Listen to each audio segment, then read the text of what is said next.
y vi volar por en medio del cielo a otro ángel que tenía el Evangelio eterno para predicarlo a los moradores de la tierra, a toda nación, tribu, lengua y pueblo.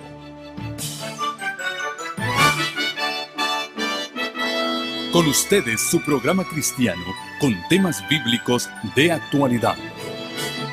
Un programa que trae al mundo la verdad presente. Este es el Evangelio eterno.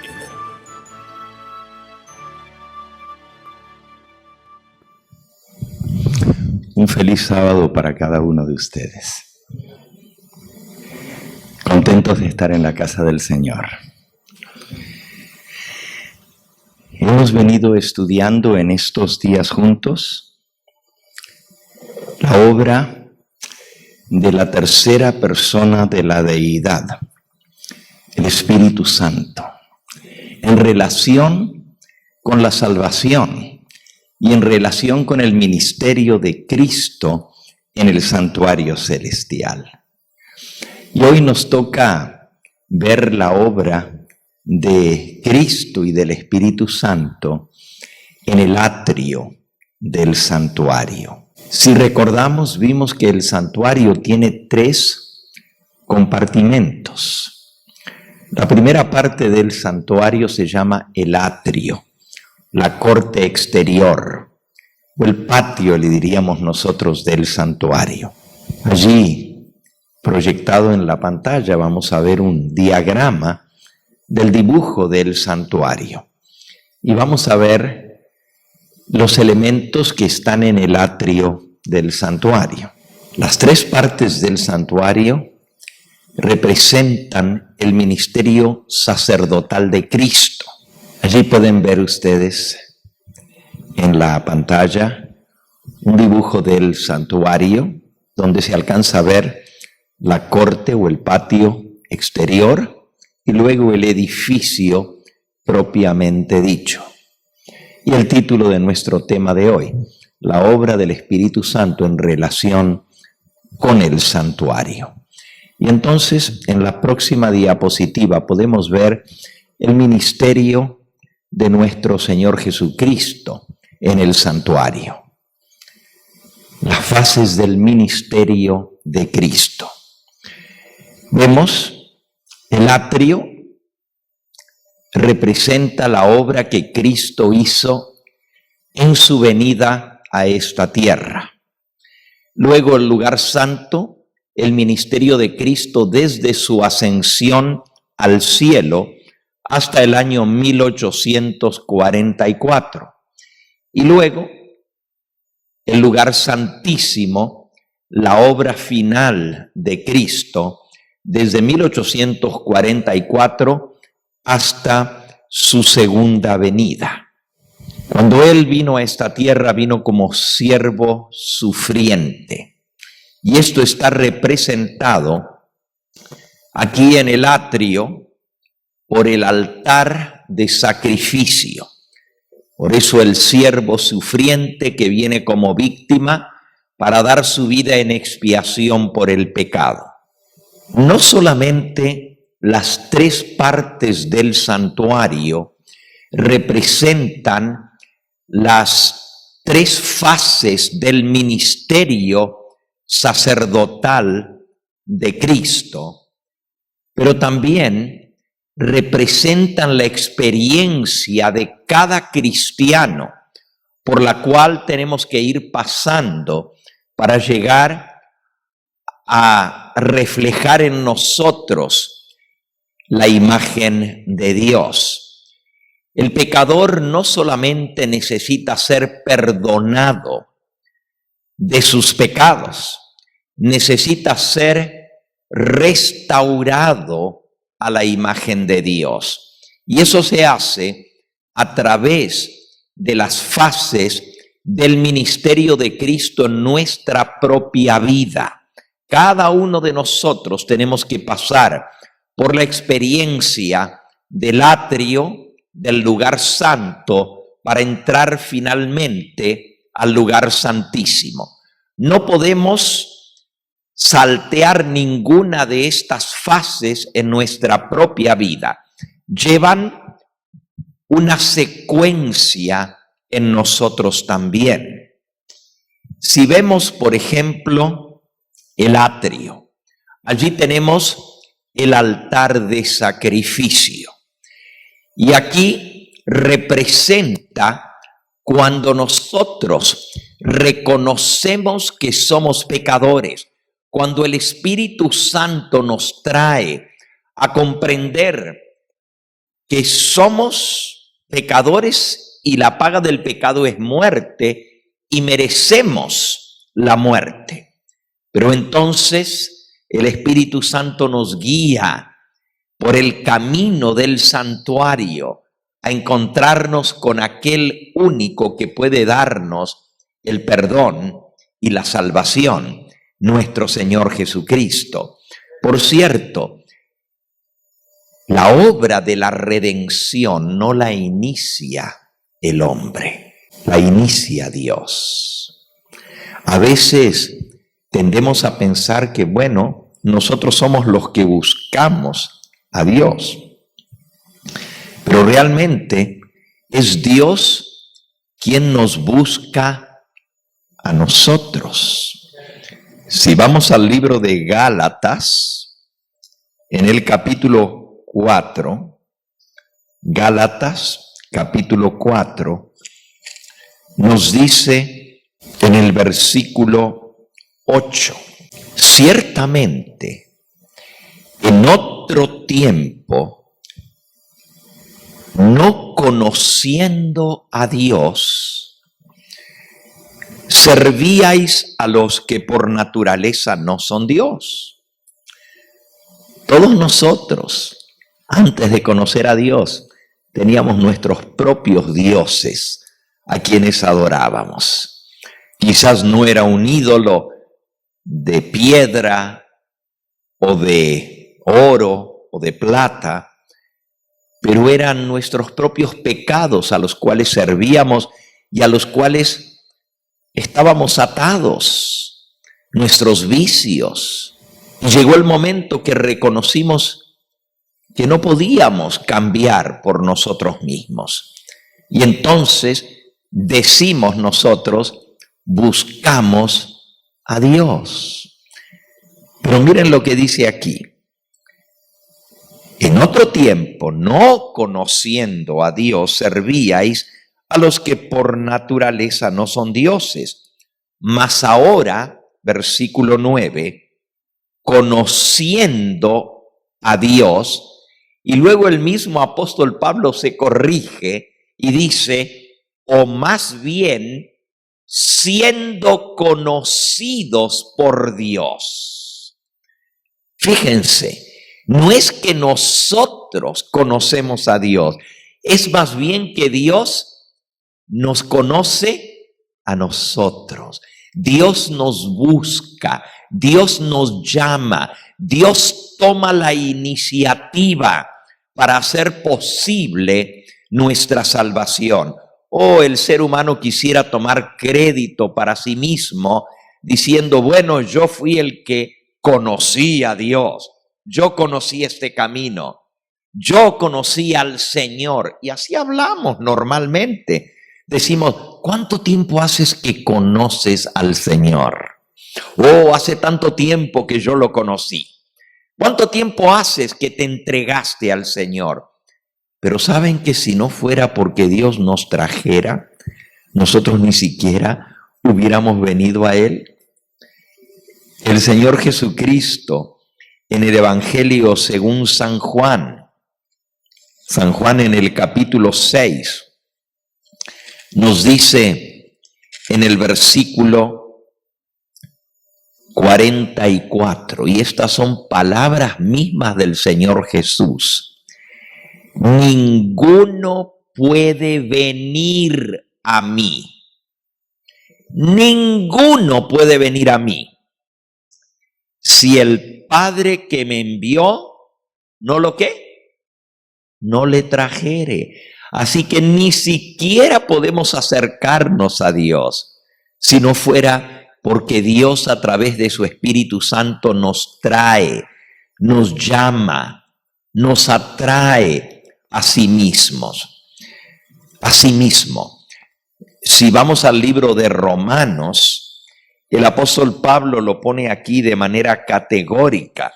En Romanos, en el capítulo 5, Romanos capítulo 5, dice en el versículo 6, porque Cristo, cuando aún éramos débiles, a su tiempo murió por los impíos.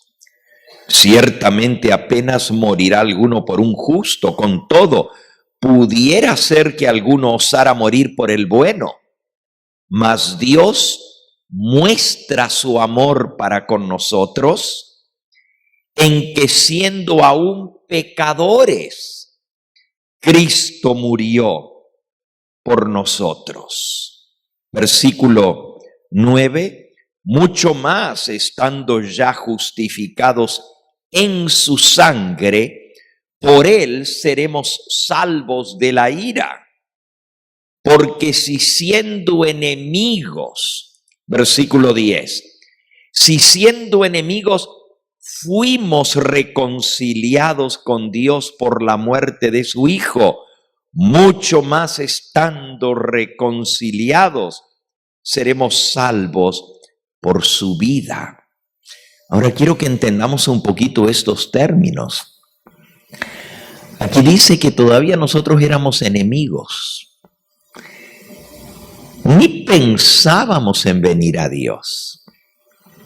Un enemigo no busca a su enemigo sino para hacerle mal, sino para hacerle daño. Y sin embargo, siendo aún enemigos, ya Dios nos reconcilió por medio de la muerte de Cristo. Eso dice el versículo 10. Porque si siendo enemigos fuimos reconciliados con Dios por la muerte de su Hijo. Ahora, la reconciliación, ¿qué quiere decir? Obviamente, si se necesita una reconciliación, es que primero hubo una separación, una ruptura. No vamos a hablar de reconciliarse si primero no hubo una separación. Y el pecado causó separación entre nosotros y Dios. Pero el que tomó la iniciativa de la reconciliación fue Dios y no nosotros. Noten otra vez el versículo. Porque si siendo enemigos fuimos reconciliados con Dios por la muerte de su Hijo. Es decir, Dios terminó con esa ruptura. Él tomó la iniciativa y Él nos reconcilió consigo mismo. Y usted dice, bueno, pero si yo no quiero estar reconciliado, no va a haber reconciliación. En lo que a Dios se refiere, ya no hay razón de estar separados, porque Él pagó la deuda completa de nuestro pecado. No le debemos nada, estamos a cuentas con Él. Eso es lo que significa estar reconciliados. Ya no le debemos nada a Dios, porque Él tomó la iniciativa entregando a su propio Hijo para pagar la deuda completa de nuestro pecado. Y eso nos hace estar reconciliados con Él. Ahora fíjense lo que dice. Si siendo enemigos fuimos reconciliados con Dios por la muerte de su Hijo, mucho más estando reconciliados seremos salvos por su vida. Usted dice, bueno, pero si ya estamos reconciliados, entonces ya somos salvos. ¿No? Ahí dice que podemos estar reconciliados, pero todavía no ser salvos. Estando ya reconciliados, seremos salvos por su vida. La reconciliación vino por la muerte de Cristo. Noten, fuimos reconciliados con Dios por la muerte de su Hijo. Es decir, cuando Cristo murió en la cruz del Calvario, Él pagó la deuda completa, absoluta, zanjó esa diferencia que había, eliminó la causa de reconciliación, que era el pecado, porque lo pagó, lo saldó por completo. Ya nada le debemos a Dios. Saben, a veces nosotros pensamos o tendemos a sentir que cuando yo le confieso mis pecados a Dios, cuando yo me arrepiento, es cuando Dios me perdona. ¿A poco no creemos así? Así nos han enseñado. Si tú te arrepientes, Dios te perdona. Pero el perdón y reconciliación son la misma cosa. Cuando yo perdono, estoy reconciliado. Nosotros tendemos a pensar que eso viene de nosotros. Yo acepto que hice algo malo. Reconozco mi pecado. Confieso mi pecado a Dios y entonces Él me perdona. Pero resulta que no es así. Todos nosotros ya estamos perdonados. Desde el momento en que Cristo murió en la cruz y saldó la cuenta, se canceló la deuda y Dios perdonó nuestros pecados. Tú dices, pastor, un momento, pero si ya Él nos perdonó, entonces pues hay que confesarlos, ya estamos perdonados. Entonces, si ya Él nos perdonó, pues todos vamos a ser salvos. No necesariamente, y ahora vamos a entender un poquito esto. El perdón y la reconciliación son una y la misma cosa, pero nosotros no efectuamos la reconciliación. La reconciliación la efectuó Dios. Él tomó la iniciativa. Él inició el proceso por el cual nosotros podamos estar reconciliados. Es más, Él nos reconcilió por la muerte de su Hijo, siendo enemigos. Es decir, todavía ni siquiera pensando nosotros, ni en reconocer que somos pecadores, ni en pedir perdón, ni en arrepentirnos, ya Dios nos había perdonado.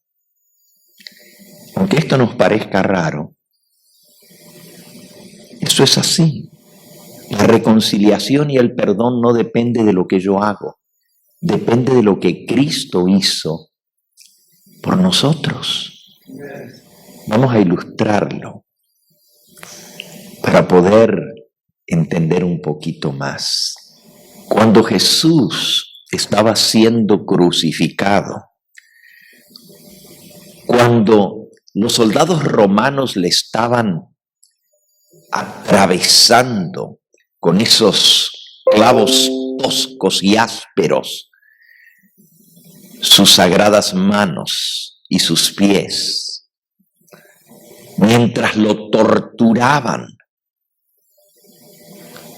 clavándolo en una cruz, Jesús hizo una oración al Padre. Dirigiéndose al Padre dijo: Padre, perdónalos, porque no saben lo que hacen. ¿Ustedes creen que esa oración la hizo solo por los soldados? En el libro Palabras de Vida del Gran Maestro, o también más bien conocido como el Discurso Maestro de Jesucristo, en la página 100, dice que la oración de Cristo al ser crucificado, Padre, perdónalos, porque no saben lo que hacen, incluía a todo pecador que hubiera ofendido a Dios. desde el primer pecador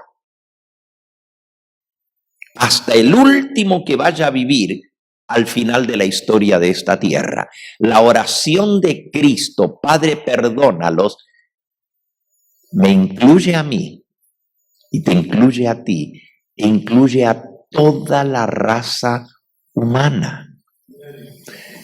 Porque no fueron solo los soldados los que lo crucificaron, que le produjeron la muerte al Hijo de Dios. Él fue muerto por nuestros pecados. Lo que le produjo la muerte en la cruz del Calvario no fueron las heridas de los clavos o las heridas en su sien por las espinas. Es más, cuando el centurión atravesó su costado con una lanza, no fue eso lo que lo mató, ya estaba muerto. Pero los otros dos que estaban crucificados con él todavía no estaban muertos. ¿Por qué Jesús se murió antes que los otros dos? Si fue la misma muerte por crucifixión. La crucifixión era una muerte lenta, tortuosa, torturante y espantosa. Justamente se crucificaba a los peores rebeldes. Como vimos anoche, ni siquiera un ciudadano romano podía ser sometido a la muerte de cruz a menos que fuera un traidor contra el imperio. Esa muerte se reservaba para lo peor de lo peor. ¿Por qué? Porque era la muerte más terrible. Los que eran crucificados no se morían de desangrarse, no se morían del dolor de los clavos. Sí se iban desangrando, poco a poco, pero a veces quedaban colgados en la cruz días hasta morirse, en esa muerte terrible. Las moscas se les paraban sobre las heridas y colocaban sus huevos en la sangre. Y nacían los gusanos y las manos y los pies comenzaban a ser comidos en vivo por los gusanos. Venían infecciones horrendas en las heridas abiertas y los reos se morían de la infección. El cuerpo entero entraba en shock y comenzaba a sacudirse por la alta fiebre. Y cuando ya el cuerpo estaba tomado por la infección, entonces se morían. Hay relatos certificados de la época de Cristo de gente que fue crucificada y duraban una semana, algunos hasta 2 semanas colgados en la cruz hasta que se morían. Pero a Jesús lo crucificaron a las 9 de la mañana y a las 3 de la tarde estaba muerto. Se murió en 6 horas. La Biblia dice en San Juan 19 que como era el día de la preparación y estaba para comenzar el sábado, para que los cuerpos, podemos leer el versículo, está en San Juan en el capítulo 19, dice en el versículo, creo que es el 30 o el 31, el 31. Dice, entonces los judíos, por cuanto era la preparación para la Pascua, a fin de que los cuerpos no quedasen en la cruz en el día de sábado, pues aquel día de reposo era de gran solemnidad. Se le llamaba gran solemnidad cuando coincidía el día de sábado semanal, el reposo, con una fiesta anual. Era doble sábado. Y como el primer día de los panes sin levadura era sábado, y caía en sábado semanal, es decir, en el séptimo día de la semana, era de gran solemnidad, y para que los cuerpos no quedasen en la cruz en aquel día de reposo, pues aquel día de reposo era de gran solemnidad, rogaron a Pilato que se les quebrasen las piernas y fuesen quitados de allí. Vinieron pues los soldados y quebraron las piernas al primero y asimismo al otro que había sido crucificado con él. Mas cuando llegaron a Jesús, como le vieron ya muerto, no le quebraron las piernas. Fíjense, los otros dos estaban vivos todavía y Jesús ya estaba muerto. Y habían sufrido la misma suerte, crucifixión. ¿Por qué Jesús se murió tan rápido? Quebrarle las piernas significaba o la muerte o a lo menos que ya no se podían escapar si bajaban la cruz. Si les quebraban las piernas habiendo acostado la cruz en el suelo, los dejaban clavados, pero para que la escena no se viera desde todas partes, con los cuerpos colgados en la cruz, acostaban la cruz en el suelo y le quebraban las piernas y los dejaban clavados allí. Si les quebraban las piernas después de bajar la cruz, todavía seguían vivos. Y se postraban los soldados romanos y decían, salve, rey de los judíos. Y le daban bofetadas, le escupían el rostro. Fue algo terrible. Todo eso está descrito en los evangelios.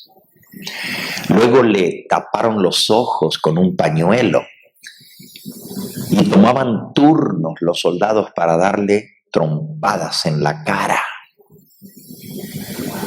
Lo tenían atado los miserables.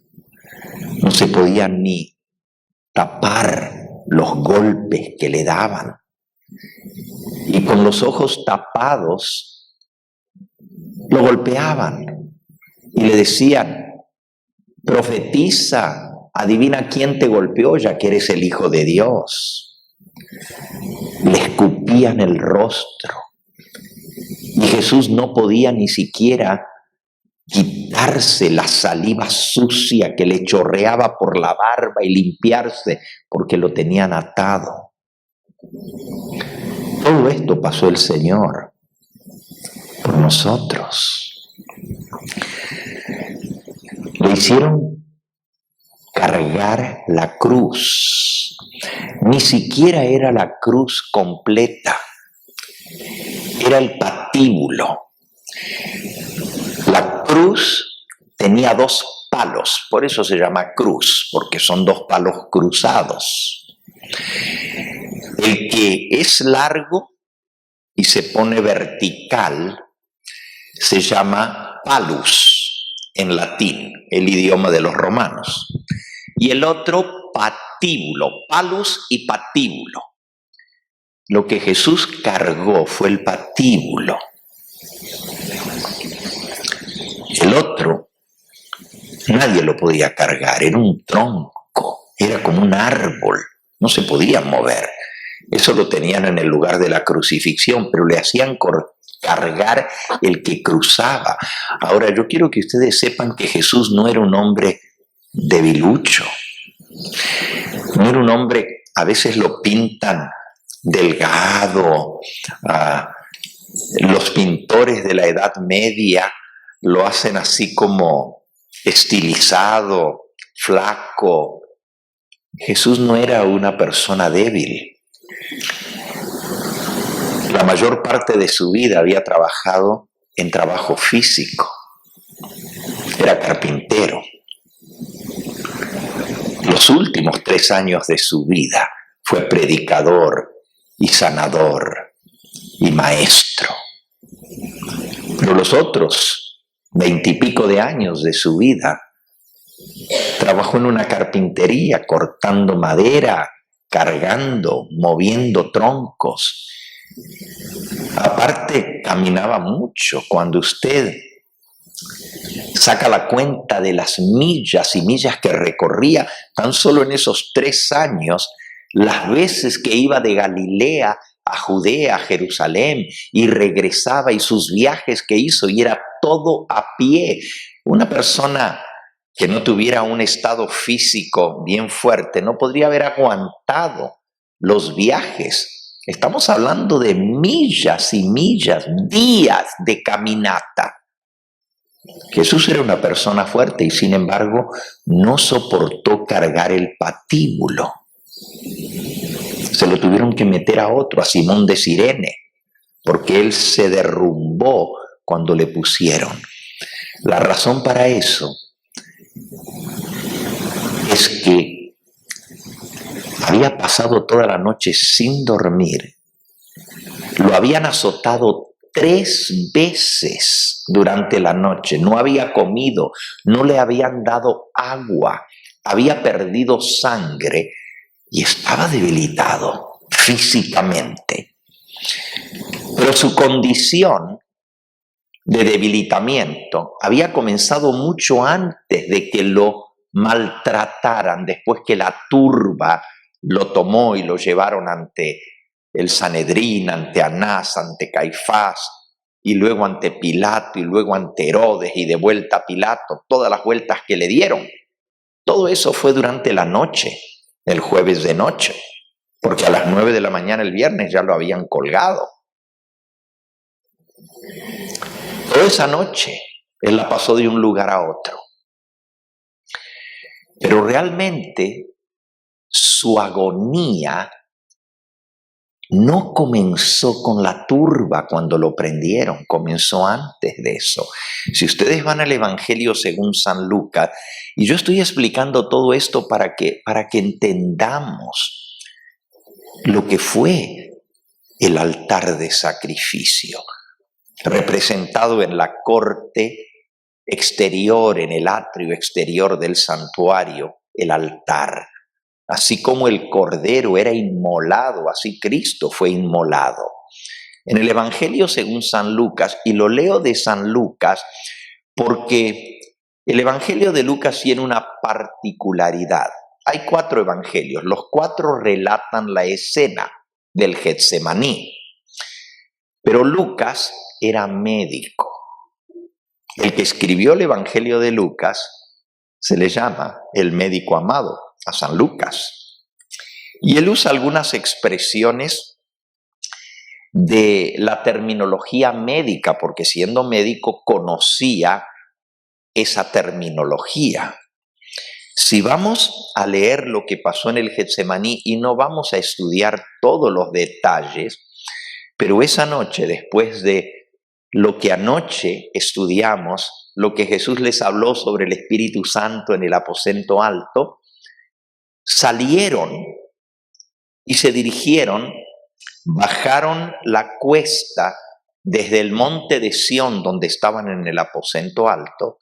Tuvieron que ir bajando la cuesta de noche hasta llegar al fondo. Hay un barranco, hay un cañón, y por abajo del cañón pasa el torrente o un arroyo llamado de Cedrón. Ese arroyo hay que cruzarlo, y al otro lado del arroyo, al pie del monte que está enfrente, que se llama el Monte de los Olivos, son 2 montes. Uno se llama el Monte de Sión, donde está el templo, y donde está cerca del templo el aposento alto, donde Jesús pasó la última noche y estableció la última cena. Pero al frente está el Monte de los Olivos. Para llegar al monte no hay un puente, hay que bajar el barranco, llegar hasta el fondo, cruzar el puente, y entonces, si quiere subir el monte, pues subir la ladera del monte. Pero al pie del Monte de los Olivos, cruzando el torrente de Cedrón, hay un huerto que se llama el huerto del Getsemaní. Y ese jueves de noche, Jesús se dirigió a ese lugar que él había frecuentado muchas veces era un huerto de olivas.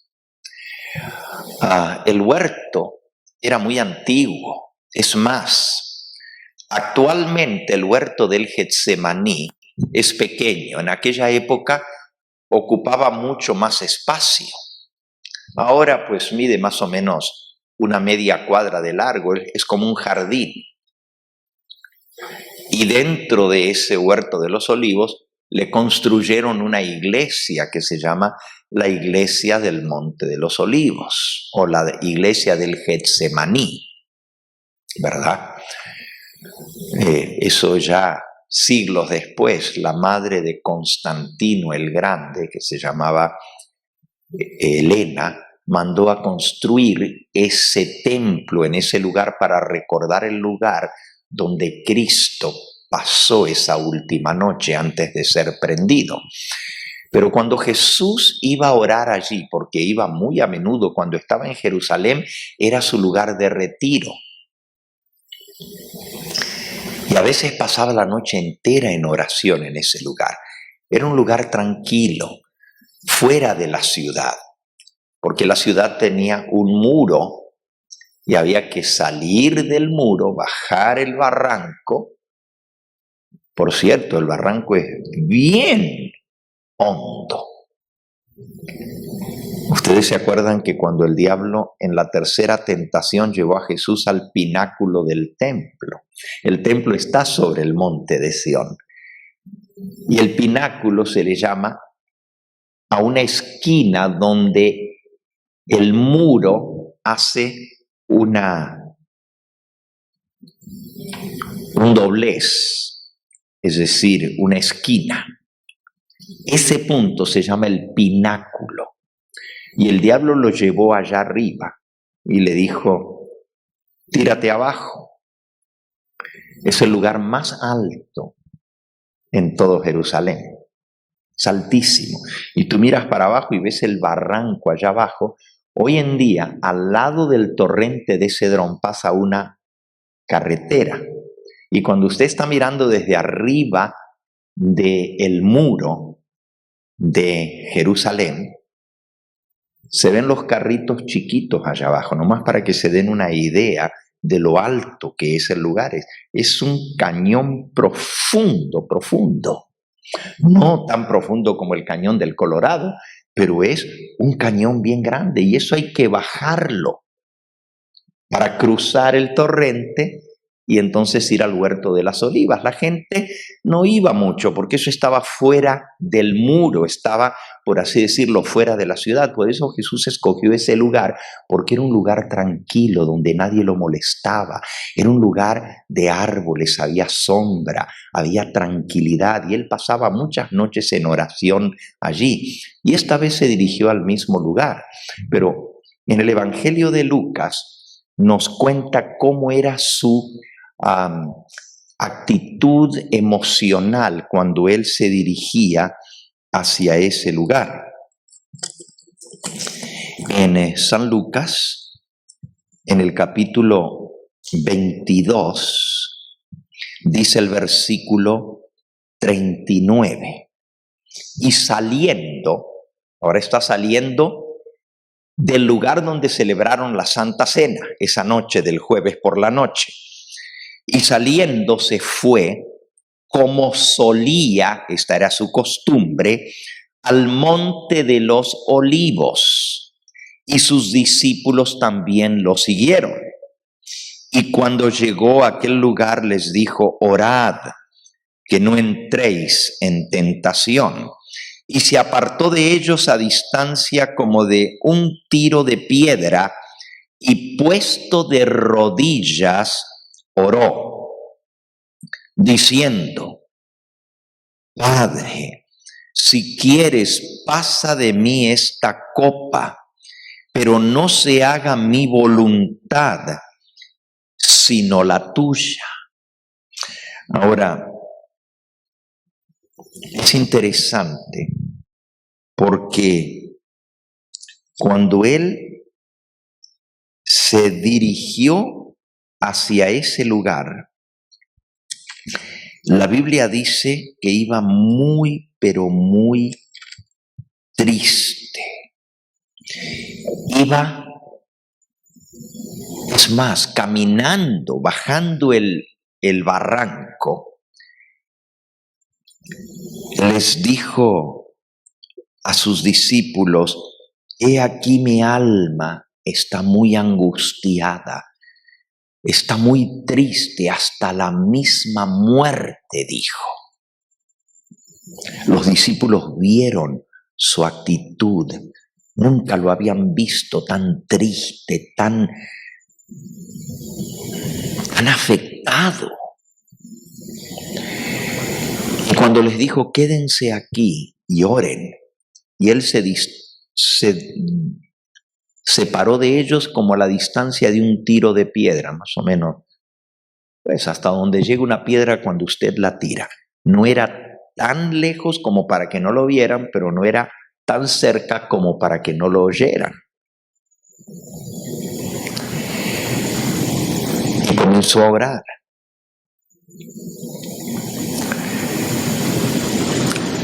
La Biblia dice que orando volvió 3 veces a sus discípulos. La primera vez los encontró dormidos y les dijo: ¿no pudisteis ni siquiera velar conmigo 1 hora? Y les pidió que oraran. Volvió otra vez, y ya la tercera vez, la segunda vez que los encontró dormidos, les dijo: duerman. Y la tercera vez ya vino la turba, y fue cuando él regresó donde ellos estaban. 3 veces los halló dormidos. Dice en el versículo 44 de Lucas 22: y estando en agonía, oraba más intensamente, y era su sudor como grandes gotas de sangre que caían hasta la tierra. Ahora, cuando Lucas, que es médico, usa esa expresión, estando en agonía, es una expresión médica.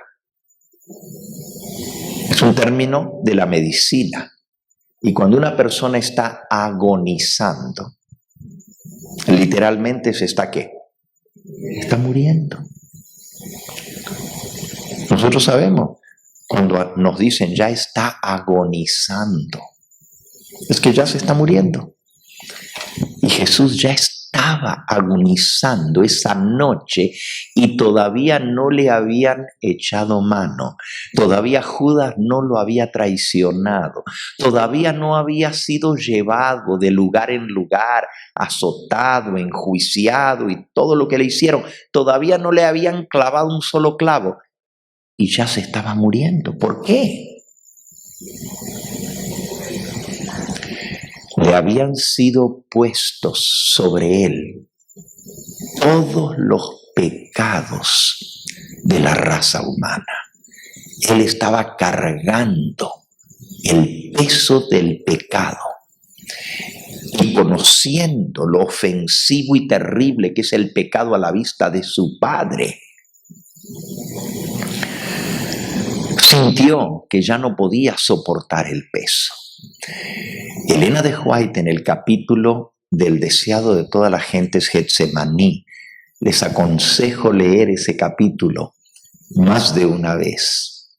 Es impresionante cómo ella describe lo que pasó esa noche en el huerto del Getsemaní.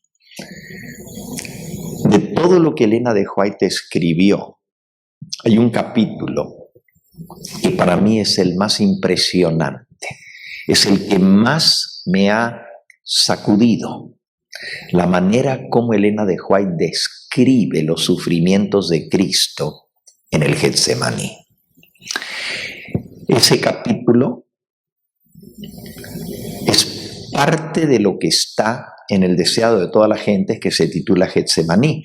Pero hay otro capítulo que se titula Los sufrimientos de Cristo. Los sufrimientos de Cristo. Está en el libro Joyas de los Testimonios, en el tomo 2, en la página 200 a la 214. Son 14 hojas. No lo vamos a leer en esta noche, pero si ustedes quieren leer algo que los va a sacudir y nunca más van a volver a ser igual, Elena de White dice allí que no entendemos lo que fueron los sufrimientos de Cristo en la cruz del Calvario. Y ahí es donde, leyendo ese capítulo, yo me di cuenta que Mel Gibson en la película se quedó corto, porque él mostró los sufrimientos corporales de Cristo, pero la agonía que él sufrió al cargar los pecados de la raza humana. Él sintió que la presencia de su Padre se retiraba de él. Fue tan terrible el peso del pecado que eso lo llevó a exclamar: Dios mío, ¿por qué me has desamparado? ¿Por qué me has dejado solo?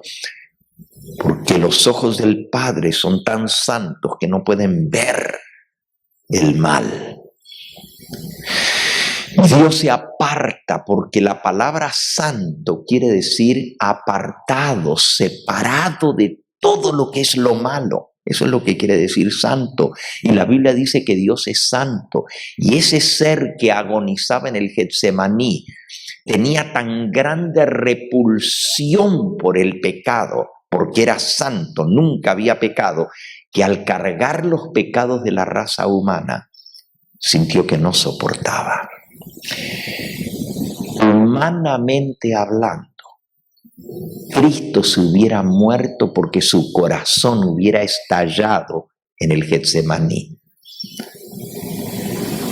Cuando uno tiene una angustia muy grande, la gente dice: me duele el corazón. Y no es cuento. Uno siente una presión aquí, no lo siente aquí en la cabeza. Nosotros sabemos que todo lo que sentimos está en el cerebro, pero el dolor se siente en el músculo cardíaco, en el pecho. Uno siente que lo oprimen y siente un dolor en el pecho. Y una persona que pasa por una agonía muy terrible peligra de tener un infarto cardíaco. Muchas personas en dolor emocional terminan en un ataque al corazón. La angustia y la agonía de Cristo fueron tan terribles en el Getsemaní al cargar nuestros pecados, que si un ángel no hubiera descendido del cielo a fortalecerlo, como dice allí Lucas, Cristo se hubiera muerto antes de que lo crucificaran. Allí hubiera quedado muerto porque ya estaba en agonía y su sudor era como grandes gotas de sangre que caían en la tierra. En el idioma griego esto se dice hematidrosis. Hematidrosis. Cuando los poros se revientan por la angustia mental y la angustia emocional, los capilares, que son las venitas más delgaditas que tenemos en el cuerpo, sobre la superficie del cuerpo, debajo de la piel, están los capilares. Pero en una angustia tan grande, la presión es tan fuerte que se revientan esas venitas. Y entonces la persona comienza literalmente a sudar sangre. Eso sucede. Sí se han dado casos de hematidrosis en la ciencia médica. Y sucede minutos antes de que la persona expire, cuando está pasando una tremenda angustia. La persona que tiene hematidrosis se muere. Y Jesús estaba muriendo en el Getsemaní.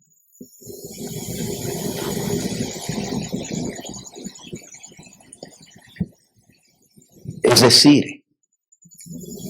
no importa que él hubiera estado sentado en un sillón acolchonado, si hubiera muerto, porque no fue su dolor físico lo que le causó la muerte. No fue la corona de espinas, no fue los golpes y azotes que le dieron, no fue que le atravesaron sus manos y sus pies por los clavos, ya lo vimos. Los otros que fueron crucificados con él y también habían sido azotados como él, estaban vivos, pero él estaba muerto. Lo que le causó la muerte fue el peso de nuestros pecados y el sentimiento de que iba a quedar separado para siempre de su Padre. La angustia mental que le vino sabiendo que el pecado es tan ofensivo a los ojos de Dios, y él estaba cargando ese pecado y pagando el precio del pecado, y él sabía que la paga del pecado es la muerte, que él pensó, bueno, hasta aquí llegué. Mi vida la estoy dando en expiación por el pecado. Cuando él estuvo en el Getsemaní, él dijo, Padre, si es posible, pase de mí esta copa. No era que él no quería morir. Él no quería quedar separado para siempre de su Padre. Por eso gritó en agonía, Dios mío, ¿por qué me has dejado solo? Porque el Padre se apartó de él. Pisé solo el lagar y nadie estuvo conmigo. Cuento todo esto para que entendamos lo que Jesús sufrió, y él realmente murió por nuestros pecados. Fueron nuestros pecados los que le causaron la muerte. Literalmente, Cristo murió porque su corazón se explotó. Y Juan da testimonio de eso, porque él dice que cuando le quebraron las piernas a los otros dos, vinieron a él y encontraron que ya estaba muerto, y el centurión le atravesó el costado con una lanza, y dice que salió agua y sangre. Es otra declaración muy impresionante. Muestra que murió porque su corazón se reventó. Literalmente explotó su músculo cardíaco de la presión de cargar la angustia tan grande, sintiéndose separado del Padre. Lo que le causó la muerte a Cristo fueron nuestros pecados. Él cargó nuestra culpa. Entonces, cuando él oró, Padre, perdónalos porque no saben lo que hacen, no se refería solo a los soldados. Él oró por toda la raza humana, por cada pecador que haya vivido desde el comienzo del mundo hasta el fin. Eso lo dice Elena de White en el Discurso Maestro de Jesucristo, en la página 100. La oración de Cristo incluía a todo pecador desde el principio del mundo hasta el último que haya de vivir al final de la historia de esta tierra. Mi pregunta para ustedes es, ¿creen ustedes que Dios respondió la oración de su Hijo? Si Él le pidió al Padre, Padre, perdónalos, ¿ustedes creen que Dios dijo, no los voy a perdonar a menos que se arrepientan y te pidan perdón a ti? Jesús pidió porque perdonara a la raza humana. Y si Dios no hubiera respondido a esa oración, Padre, perdónalos, Jesús no hubiera tenido que morir. El Padre lo hubiera rescatado, lo hubiera sacado de ese sufrimiento y le hubiera dicho, basta, hijo, vente de vuelta conmigo, no sufras más, no los perdono. Que carguen su culpa. Pero porque el Padre permitió que Cristo cargara la culpa de la raza humana, es la prueba mejor de que Él perdonó a la raza humana por el sacrificio de Cristo. Por eso acabamos de leer en Romanos 5:10 que siendo aún nosotros enemigos, Dios nos reconcilió consigo mismo por la muerte de su Hijo. Él respondió a la oración: Hijo mío, están perdonados porque tú pagaste la deuda. Leamos otro versículo para entenderlo mejor.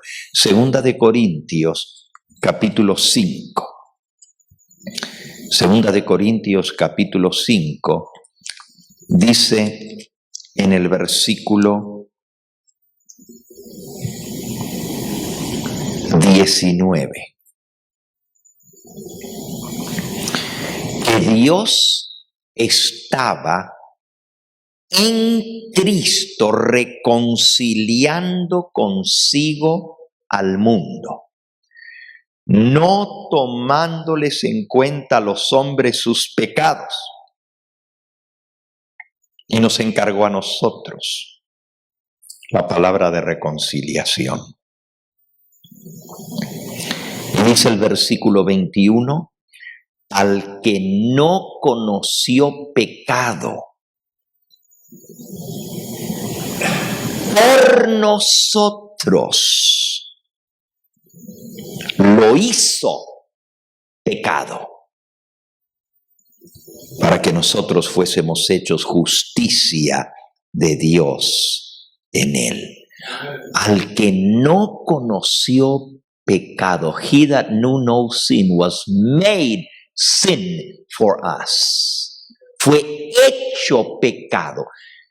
Nosotros a veces pensamos que Jesús cargó los pecados, pero Él fue hecho pecador. Cuando nunca jamás había pecado, fue hecho pecado por nosotros.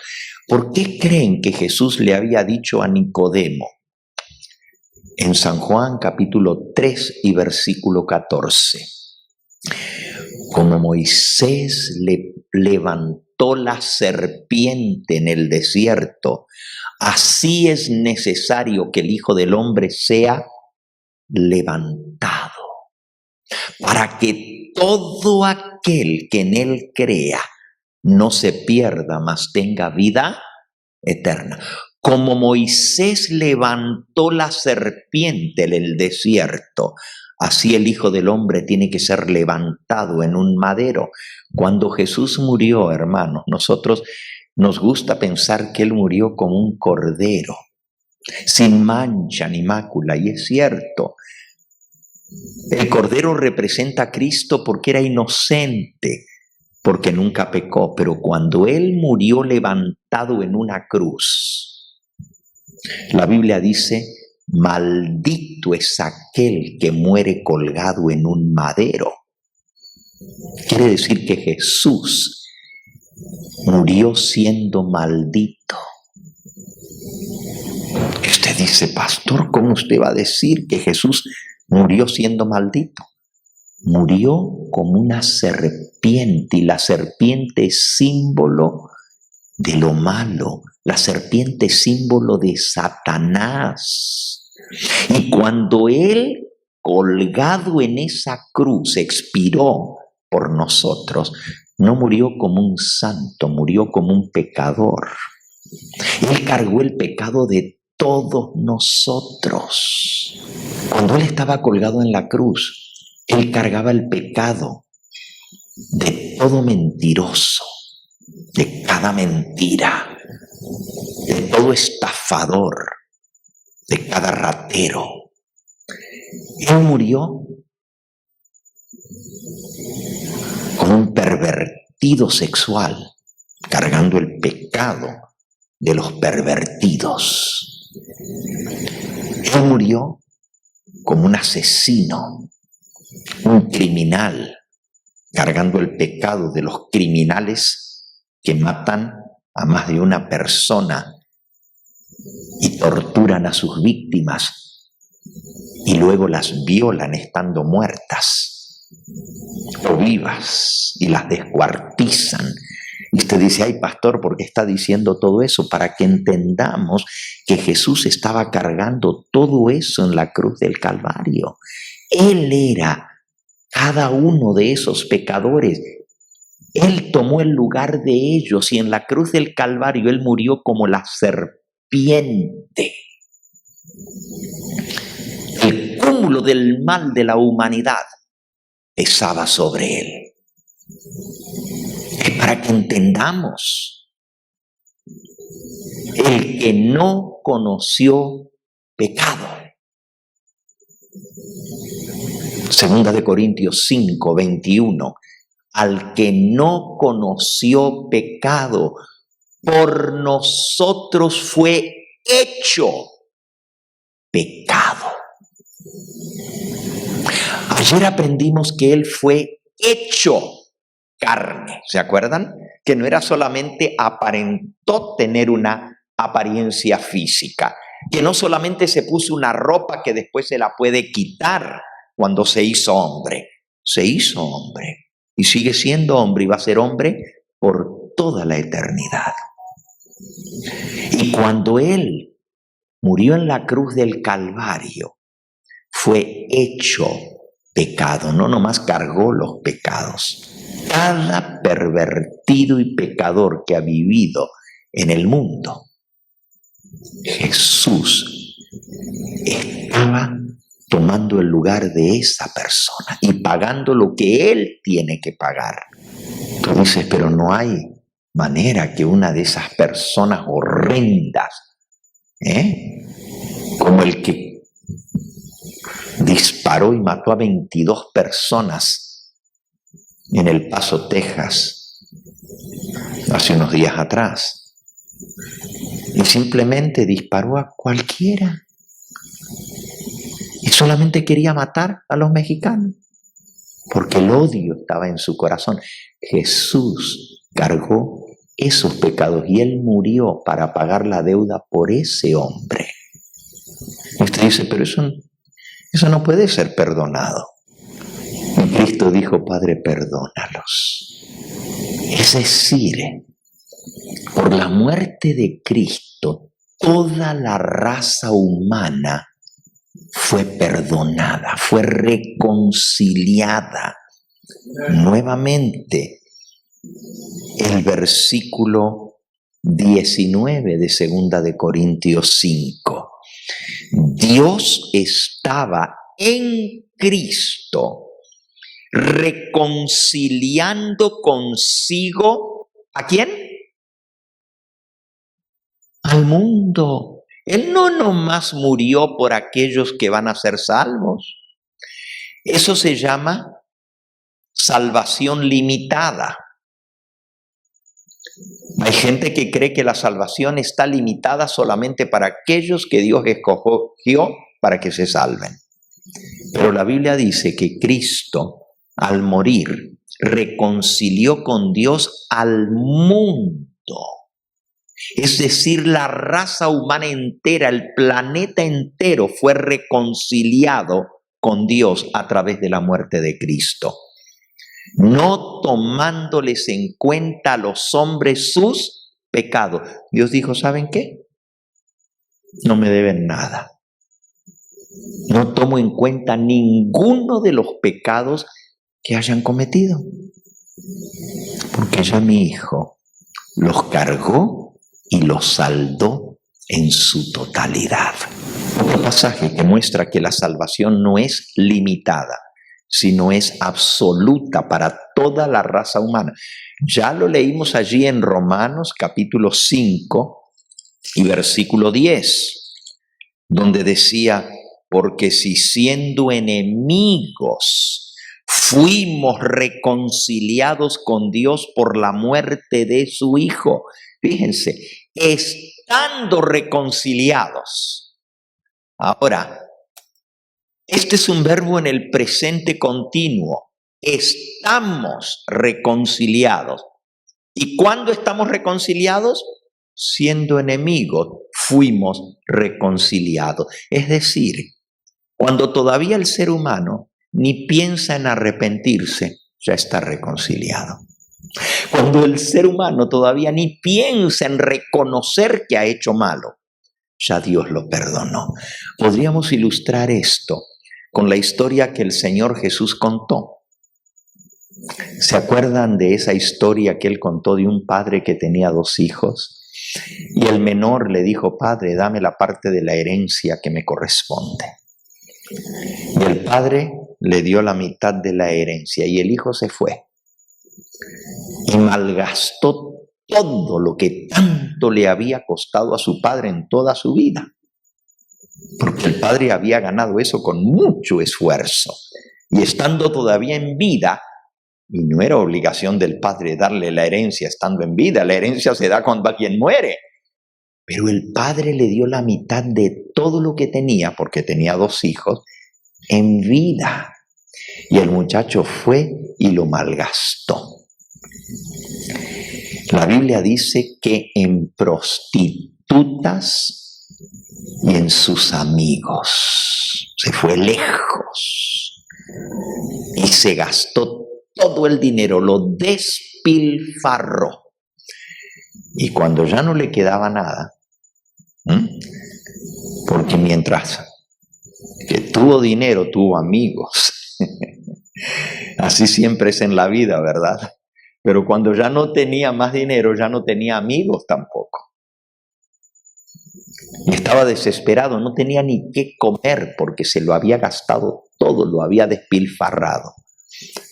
Y fue a buscar un trabajo y lo único que consiguió fue cuidando marranos, cuidando puercos. Hijo de un hombre rico. Jamás había hecho ese trabajo porque él era judío. Y los judíos ni siquiera crían puercos porque son inmundos. Y ahora le tocó alimentar a los puercos. Y dice la Biblia que el hambre era tan grande que quería comer la comida que le tiraban a los puercos. Y estando en esa condición terrible, dice la Biblia, Jesús contó esta historia, volvió en sí y dijo: Dios mío, ¿qué he hecho? En la casa de mi padre hasta el peón más sencillo tiene un buen plato de comida y yo aquí, desesperado, queriéndome comer la basura que le tiran a los chanchos. Me levantaré, iré a mi padre y le diré: Padre, he pecado contra el cielo y contra ti, no soy digno de ser llamado tu hijo. Solamente recíbeme como uno de tus peones, de tus jornaleros. Y la Biblia dice que se levantó y fue. Pero la parte más bonita de la historia es que el padre lo estaba esperando. Y hacía mucho tiempo que lo estaba esperando. Porque cuando un padre sabe que su hijo o su hija está lejos y andan malos caminos, es cuando más sufre por ese hijo. No es que antes, cuando está en buenos caminos, no lo quiere o no la quiere, lo ama, pero ahora como que su amor se acrecenta y sufre por aquel hijo. Y el padre esperaba a ese hijo, pero no lo esperó ese día solamente. ¿A poco él sabía qué día iba a regresar su hijo? El hecho que el padre lo estaba esperando es que lo estaba esperando todos los días. Lo vio venir desde lejos y salió a su encuentro y se abalanzó y lo abrazó y lo besó. Y el hijo trató de comenzar a decirle la confesión que se había aprendido de memoria de antemano: Padre, he pecado contra el cielo y contra ti, porque ya la había practicado en su mente. ¿Qué decirle al padre? El padre no lo dejó. Es la interrupción más bonita de toda la Biblia. El padre lo interrumpió, no lo dejó terminar su confesión. Lo agarró del cuello y lo besó. Ustedes conocen la historia. Ahora yo les pregunto: ¿cuándo ese padre perdonó a su hijo que había ofendido tan grandemente a su padre, haciendo lo que ese hijo hizo? ¿Cuándo lo perdonó? cuando el hijo vino y se arrepintió y le pidió perdón, entonces el padre dijo, ¿te perdono, hijo mío? ¿Cuándo lo perdonó? Ya lo había perdonado. Ya lo había perdonado en su corazón. Desde el día en que se fue, ya lo había perdonado. ¿Entendemos la historia? Entonces, si Jesús nos contó esa historia, es que el Padre es nuestro Padre celestial. Y nosotros somos los hijos pródigos que hemos ofendido a nuestro Padre. Pero el Padre Celestial ya nos perdonó mucho antes, cuando su Hijo todavía estaba lejos, cuando todavía andaba en malos caminos, más lo amaba, más lo anhelaba, más lo deseaba, más esperaba que ese Hijo regresara. Y su corazón went out to him. El corazón lo buscaba. Lo deseaba porque ya lo había perdonado. Y así Dios nos perdonó a nosotros siendo enemigos. Fuimos reconciliados por Él, por la muerte de su Hijo. Es decir, la salvación no la inicia el hombre. Qué osadía la nuestra decir, tengo 3 años que conocí a Jesús. Jesús te conoció a ti, mi hermano. Él te buscó. Él dijo, nadie, ninguno puede venir a mí si el Padre que me envió no lo trajere. Dale gracias a Dios, que Dios te escogió a ti para ser hijo de redención. Y Él te buscó, Él te llamó, Él te trajo. Y qué ingratos somos después de que el Señor nos ha manifestado tan grande amor, que seamos indiferentes a ese amor. Ingratitud tan grande. Dice Primera de Juan, en el capítulo 2, para que vean que la salvación no es limitada a los que creen. La salvación y el perdón es para todos, para la raza humana, para el mundo entero. Dice Primera de Juan capítulo 2 y versículo 2. Y Él, refiriéndose a Cristo, Él es la propiciación por nuestros pecados. Y no solamente por los nuestros, sino también por los de ¿qué? De todo el mundo. ¿Ustedes saben lo que quiere decir propiciación? Hacer propiciación es dar el pago completo. Y Cristo no solamente pagó nuestros pecados, Él pagó los pecados de todo el mundo. Entonces dice, bueno, pero si Dios entonces perdonó a la raza humana, ¿nos vamos a salvar todos? Volvamos a Romanos 5:10. Y si siendo enemigos fuimos reconciliados con Dios por la muerte de su Hijo, mucho más estando reconciliados, fíjense, ya estamos reconciliados por la muerte de Cristo, seremos salvos por su vida. Quiere decir que no todo el que está reconciliado va a ser salvo. Y la reconciliación viene siendo enemigos, pero la salvación es un paso más allá de la reconciliación. Podemos estar reconciliados y no ser salvos.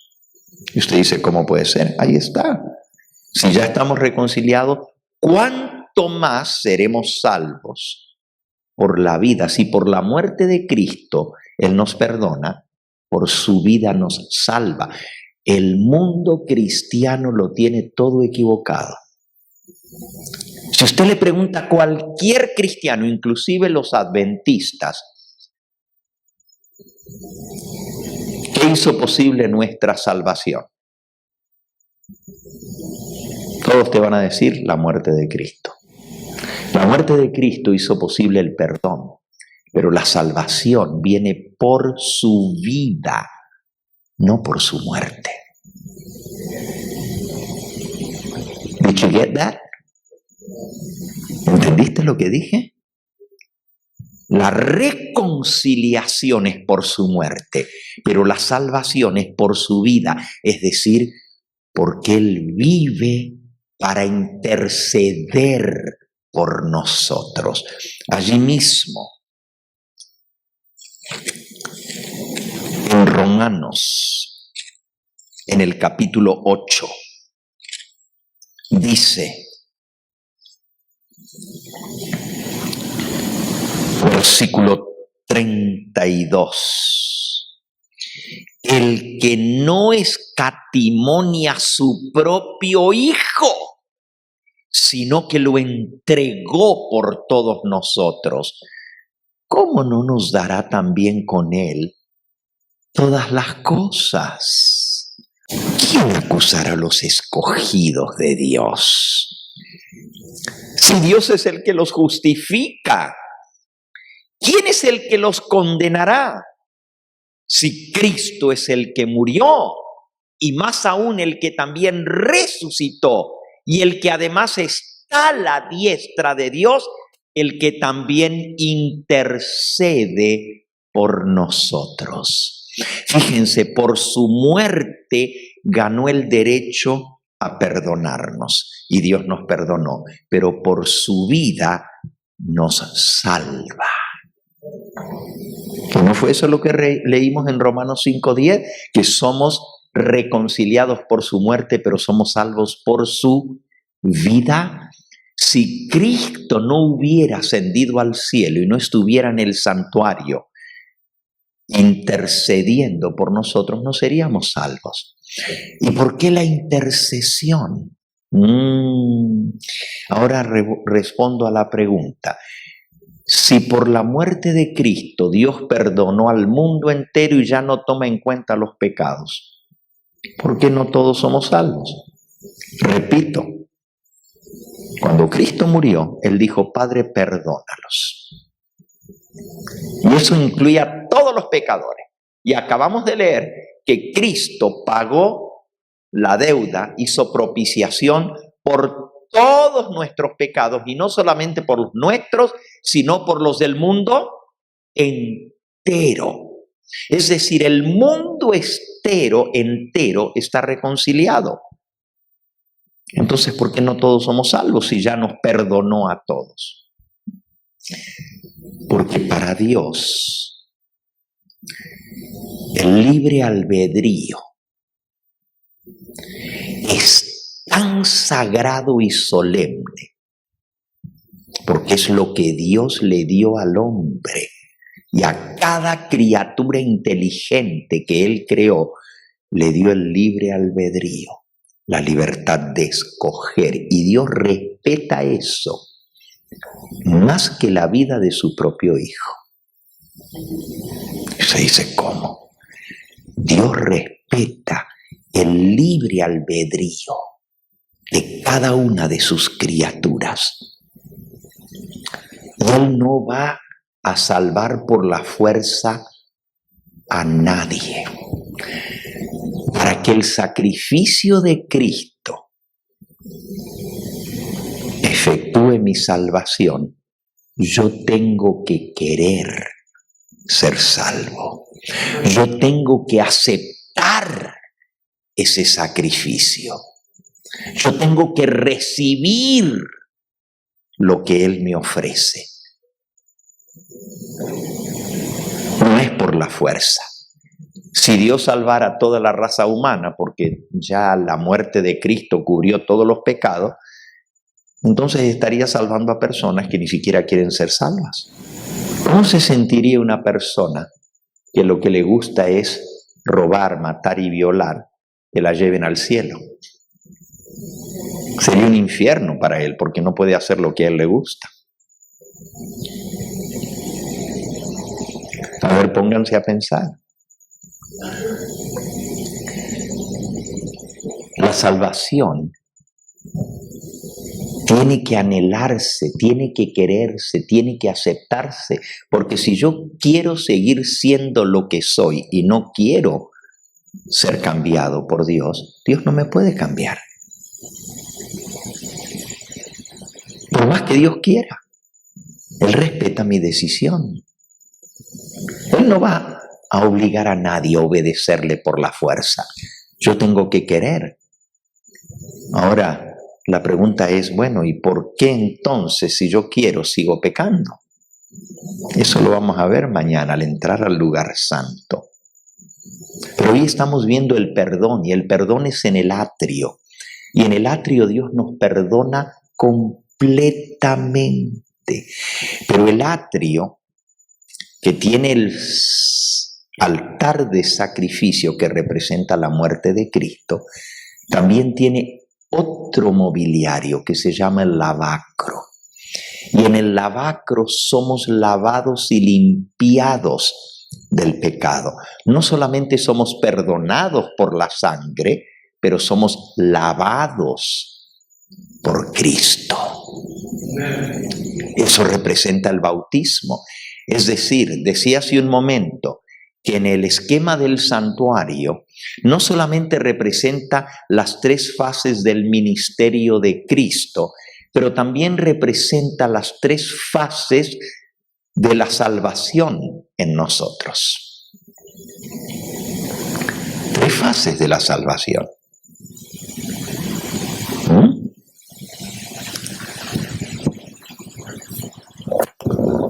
Aquí está la gran...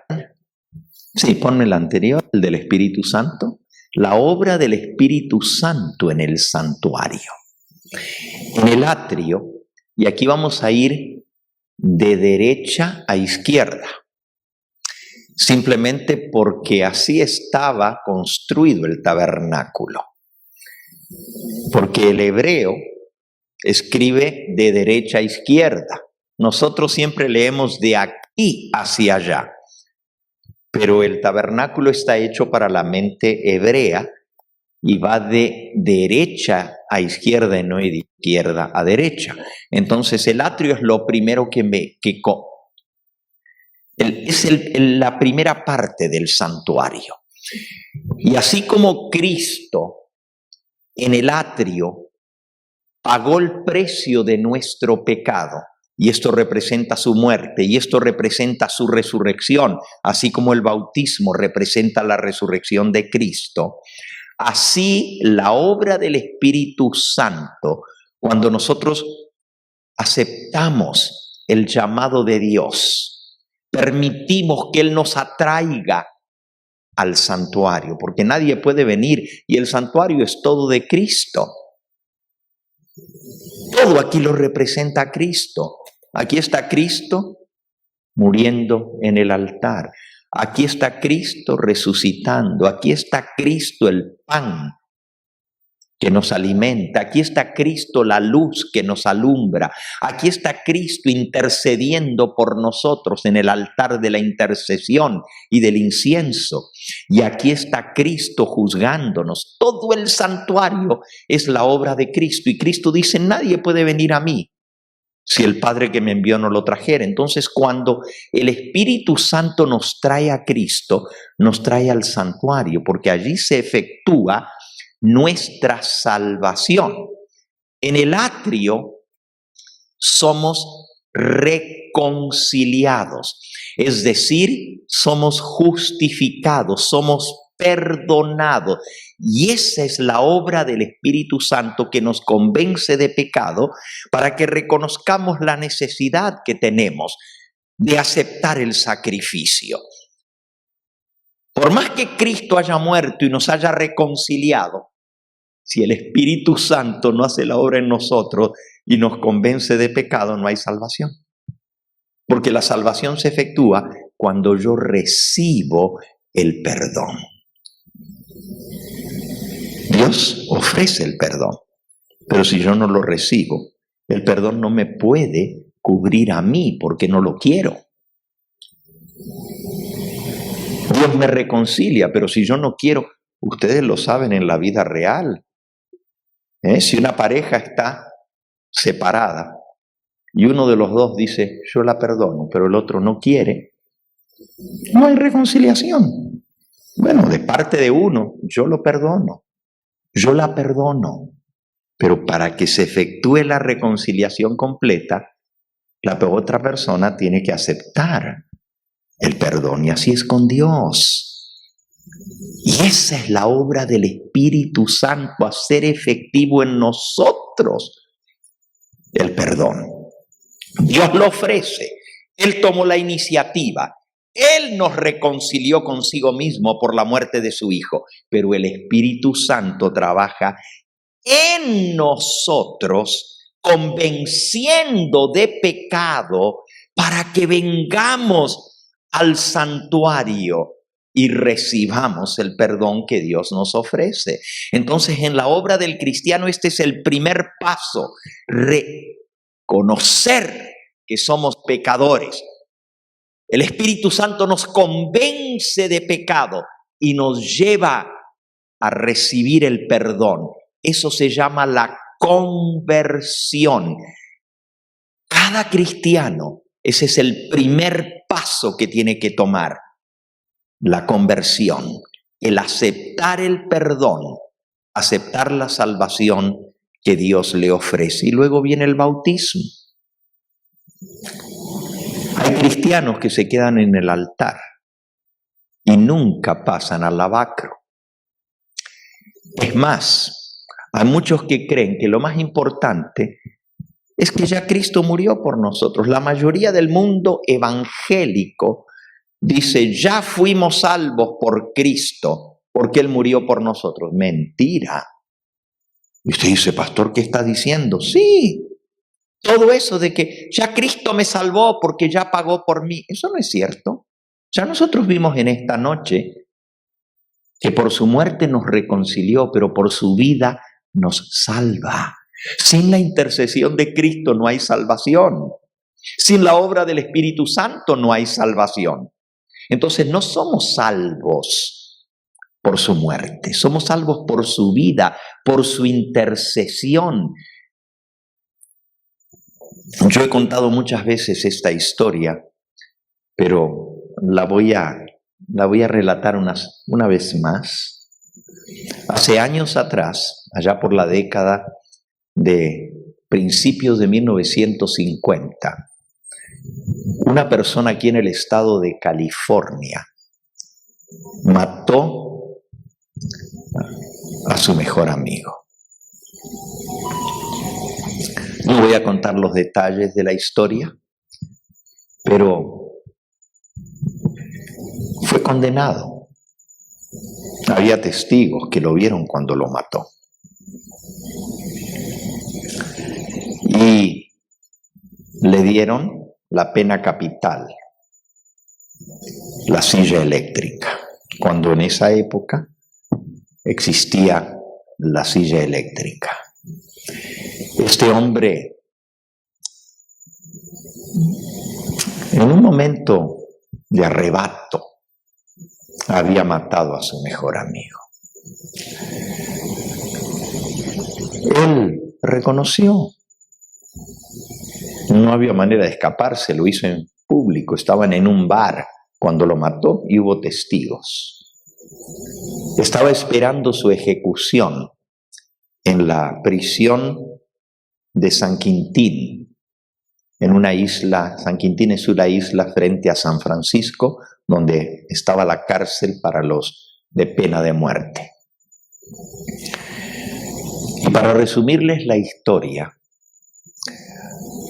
mucha gente se interesó en este caso, porque el hombre pues era un padre de familia, tenía 2 hijos, a quien había matado era su mejor amigo, que también tenía hijos. Y mucha gente comenzó a pedir que se le perdone la vida. Escribieron cartas al gobernador de California para que le diera un indulto, y el único que podía darle el indulto era el gobernador. El gobernador comenzó a recibir cartas y cartas y cartas de gente de todas partes, porque esto se hizo público, y las peticiones fueron llenando cajas y canastas en la oficina del gobernador. Tanto así que el gobernador decidió estudiar el caso, y lo que más le impresionó al gobernador fue una carta de la misma esposa del que había sido asesinado, la viuda. Le escribió: señor gobernador, le sorprenderá ver esta carta. Yo soy la viuda del asesinado por fulano de tal. Y le escribo para pedirle que lo perdone y que le deje vivir. Yo sé que él murió, yo sé que él mató al padre de mis hijos. ¿Por qué dejar a otra familia sin padre? Él también tiene padre, él también tiene hijos. Yo lo perdoné. ¿Puede usted perdonarlo? Eso le impresionó al gobernador, que la misma esposa del que había sido asesinado le pidiera por la vida del que había sido en vida de su esposo, su mejor amigo. Y el gobernador decidió darle la carta de indulto. Escribió el perdón, se lo puso en un sobre aquí en su saco y decidió ir personalmente a entregarle la carta del indulto. Había que ir en un barco hasta la isla. Tomó una lancha, llegó allá, le avisaron al reo que tenía visita, que alguien venía a verlo. Y él dijo: no quiero ver a nadie. Le quedaban días para su ejecución. Le dijeron: es muy importante, viene a verte alguien muy importante. El gobernador había dado órdenes que no le dijeran quién era que lo venía a visitar. Y el hombre dijo: no quiero ver a nadie. El gobernador bajó del barco, se dirigió a la prisión, entró y el hombre estaba en death row, esperando su condena en el lugar donde están los reos con pena de muerte. Como venía vestido con traje negro, el reo lo confundió y pensó que era un ministro religioso, un pastor. Y desde su celda, que era la última del pasillo, le gritó al verlo venir: ya dije que no quiero ver a nadie, por favor retírese. El gobernador le dijo: joven, le traigo buenas noticias, las mejores que usted pueda escuchar. Y todavía pensando que era un pastor o un ministro cristiano, le dijo: ya he escuchado bastantes buenas noticias. Han venido 7 a hablarme de las buenas nuevas de la salvación. Ya escuché suficiente de religión. Por favor, retírese. El hombre siguió avanzando. Y cuando el reo lo vio venir, no lo conocía personalmente, casi lo insulta, le dice: oiga, si no se retira en este momento, llamo al guardia que lo saque. Pero joven, está cometiendo un grave error. ¿Usted sabe quién yo soy? Ni sé ni me importa, váyase. Esta historia es real. Finalmente el gobernador se dio la vuelta y se fue por donde vino. No habían pasado sino unos minutos cuando el carcelero le dijo: ¿qué hiciste? ¿Tú sabes quién era ese hombre? Era el gobernador de California. ¿Y sabes lo que traía con él? Tu carta de perdón para que quedases libre. Cuando el hombre se entera, casi se muere. Por favor, deme un lápiz, deme un papel. Escribió: señor gobernador, fue un grave error. Le ruego que me disculpe. Jamás debiera haberlo tratado así. Demasiado tarde. Cuando el gobernador recibió la carta, la miró, la leyó, la dio vuelta y por la parte de atrás escribió: no longer interested in this case. Ya no tengo interés en este caso. Llegó el día de la ejecución. Como el caso se había hecho famoso, había muchos reporteros de la radio, de los periódicos. Estaba llena la cárcel. Gente de distintos estados, habían venido reporteros. Y después de haberle dado a él pues su última comida, se acostumbraba en esa época que pudiera decir unas últimas palabras. Estaba su esposa, sus hijos, y estaba la viuda del que él había matado, la gente más cercana. Él salió al patio de la prisión donde estaba la gente esperando. Allí estaba el cuarto donde iba a ser puesto en la silla eléctrica. Estaba con cadenas, pero su lengua no estaba encadenada. Y habló. No fue mucho lo que habló. Simplemente dijo: quiero agradecerles a todos los que hicieron por mí. Gracias por todas sus cartas. Gracias por toda su preocupación. Gracias por los que oraron por mí. Y gracias por los ministros que me vinieron a visitar. Y le doy gracias también al gobernador. Quiero decirles a todos que en este día no muero por mi delito. Es cierto que maté a un hombre. Es cierto que merezco lo que en este momento voy a recibir. Pero quiero que todo el mundo sepa que no muero por el crimen que cometí. De ese crimen ya había sido perdonado. El gobernador mismo escribió mi carta de perdón. Si hoy muero, fue simplemente porque no quise aceptar el ofrecimiento del perdón. Y esa historia real ilustra muy bien lo que sucede con el pecador que se pierda en el día del juicio. Ninguno de nosotros vamos a morir por los pecados que cometimos. Acabamos de aprender esta noche que todos esos pecados ya fueron pagados, ya fueron saldados. No debemos nada. Ya Dios nos perdonó en Cristo.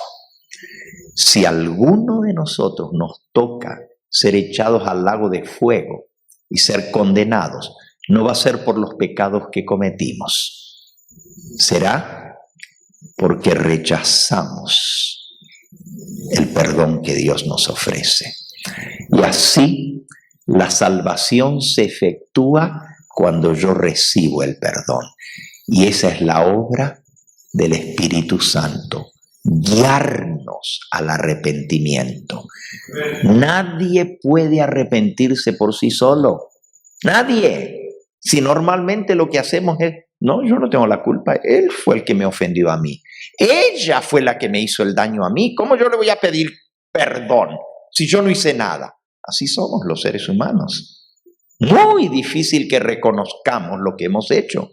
Solo el Espíritu Santo nos puede guiar al arrepentimiento. Eso dice Romanos 2:4, que es el Espíritu Santo el que nos guía al arrepentimiento, a aceptar el perdón que Dios nos ofrece. Y yo te invito en esta noche a que medites seriamente en esta obra que el Espíritu Santo quiere hacer en tu corazón y en el mío, convencernos de pecado, llevarnos a aceptar el perdón que Dios ofrece. Hay tanta gente que no quiere escuchar de Dios. Le hablamos, a mí no me hable, yo estoy bien, yo no le hago mal a nadie.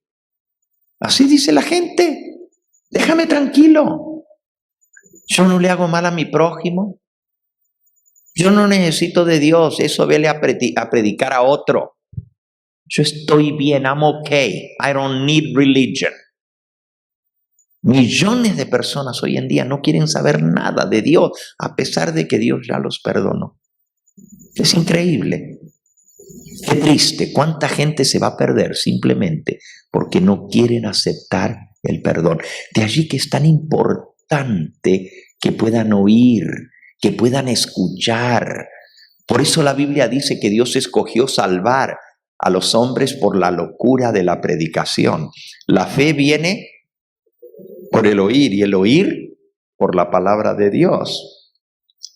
Y la Biblia dice, todo aquel que invocare el nombre del Señor será salvo. Pero ¿cómo invocarán si no han creído? ¿Y cómo creerán si no han oído? ¿Y cómo oirán si no hay quien les predique? Entonces, la predicación es el medio que Dios escogió. La predicación es la presentación de las buenas nuevas, que hemos sido perdonados por Dios porque Él entregó a su Hijo y saldó la cuenta del pecado. Termino en esta noche con las 3 P's del perdón. Las 3 P's de la salvación. La primera P es la P del pasado. La segunda es la del presente y la tercera es la del porvenir. 3 P's. Por la muerte de Cristo en la cruz del Calvario, en su primera venida, simbolizada en el atrio del santuario, Cristo nos libró de la penalidad del pecado. Nos salvó de la paga del pecado. Es decir, estamos perdonados. Y si aceptamos ese perdón, somos salvos.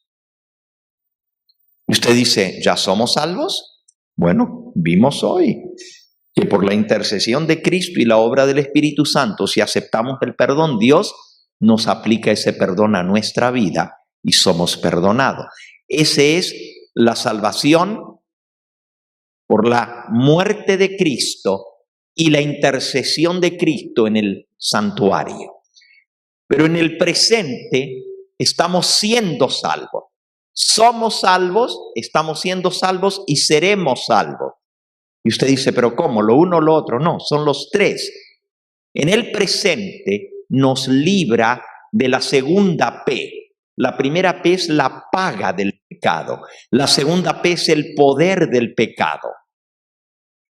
En el presente no solamente el Señor nos perdona la deuda del pecado, pero también nos libra del poder del pecado por la mediación de Cristo en el cielo, en el lugar santo del santuario. Y la tercera P de la salvación nos salva o nos librará de la presencia del pecado en su segunda venida. Y esta es la obra que se completa en el lugar santísimo del santuario celestial. Ojalá que entendamos este proceso en nuestra vida. Ojalá que comprendamos cómo la salvación se realiza en 3 procesos. Así como el Padre, Hijo y Espíritu Santo son 3 y los 3 son uno, así la salvación es una, pero en 3 etapas. En el pasado, por la muerte de Cristo, nos libró de la paga del pecado. En el presente nos libra del poder del pecado para que podamos vencer el pecado en nuestra vida por la intercesión de Cristo.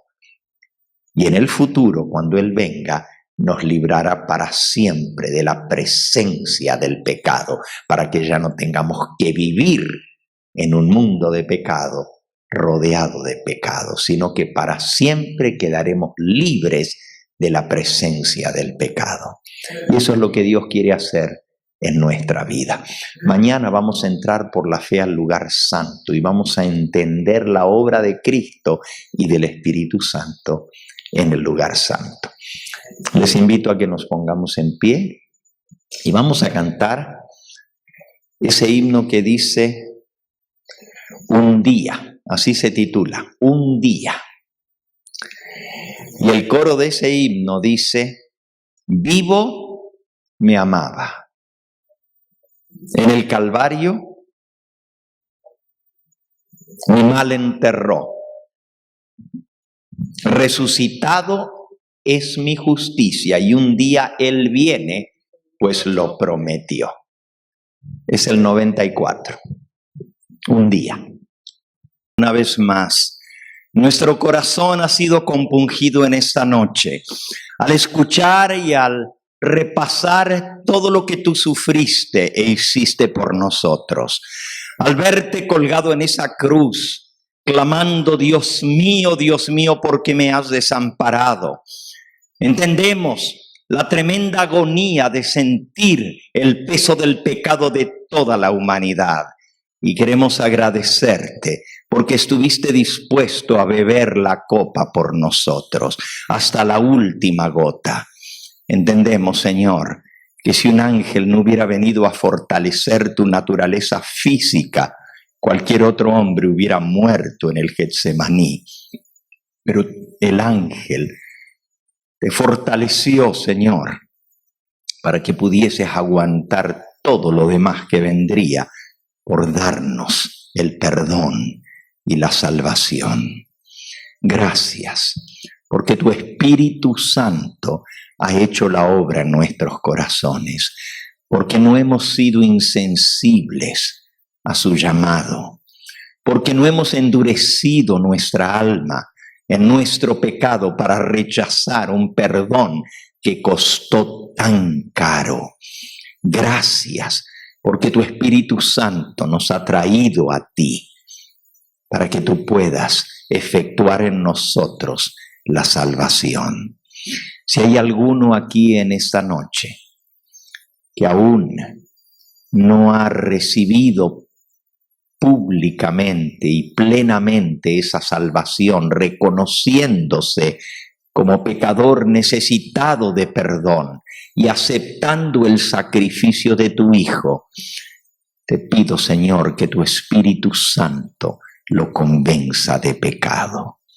Que en esta misma hora pueda decir, sí, Señor, quiero ser perdonado, quiero ser librado, acepto la carta de indulto que el soberano del universo escribió y la firmó con su propia sangre. Recibo el perdón que tú me ofreces.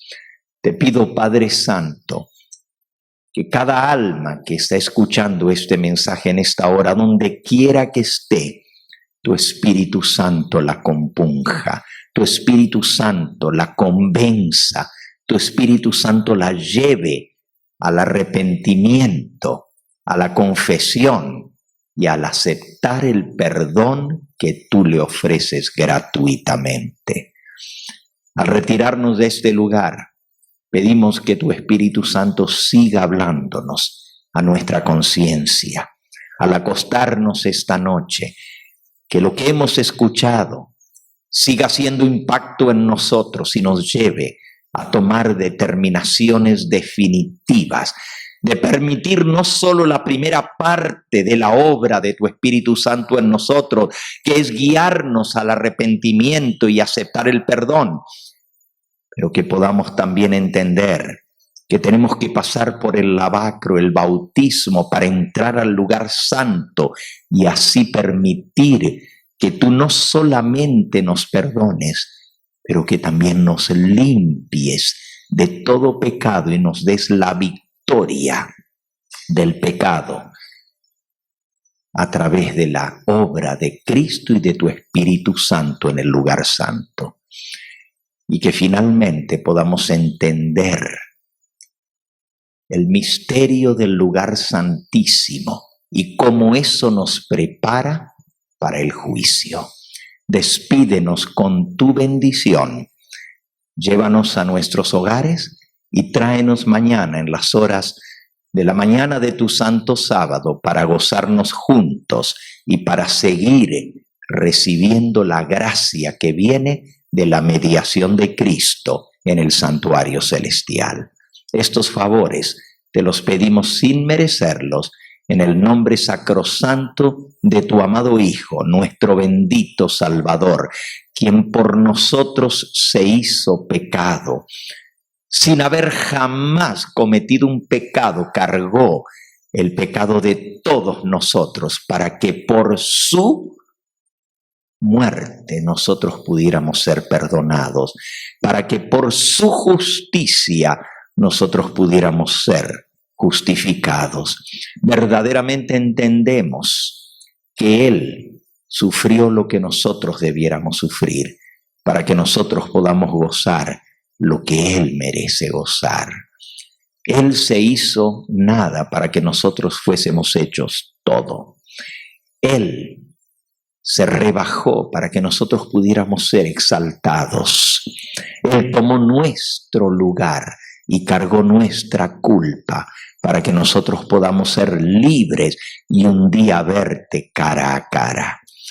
Gracias por tanto amor manifestado a través del ministerio de Cristo. Despídenos con tu paz y llévanos con bien. Te lo pedimos en ese nombre que es sobre todo nombre, en el nombre de Cristo Jesús. A Él sea la gloria y la honra por los siglos de los siglos. Amén, Señor. Amén. Este fue el Evangelio Eterno, su programa cristiano de actualidad bíblica, trayendo al mundo la verdad presente.